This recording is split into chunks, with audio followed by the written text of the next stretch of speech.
আপনার মন্ত্রিসভায় শপথ নেয়, তাহলে প্রথমে আমি নিজেকে চেষ্টা করবো তাকে হত্যা করতে।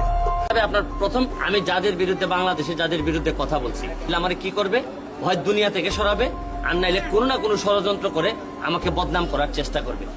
যে একটা নির্বাচন করতে গিয়া আমারে কইছেন যে আমি জারর সন্তান, একটা নির্বাচন করতে গিয়া আমারে কইছেন যে আমি বেলে আমার জন্মের মধ্যে বেলে অভিশাপ আছে।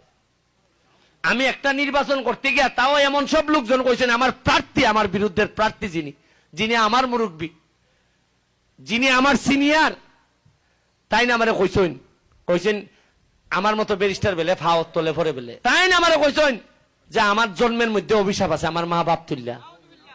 তাই না কর্মী সেক্রেটারি সাহেব আওয়ামী লীগের, ইউনিয়ন আওয়ামী লীগের, এই 6 নম্বর ইউনিয়ন আওয়ামী লীগের সেক্রেটারি, তাই কইছেন যে আমি বলে একটা জারর সন্তান। বিপুল ভোটে বাহুবলীরা সামনে পাশ করাইতাম, এই সুমনের মাথা আমরা বাচ্চালাম নাই, এই জারর সন্তানের মাথা বাচ্চালাম নাই।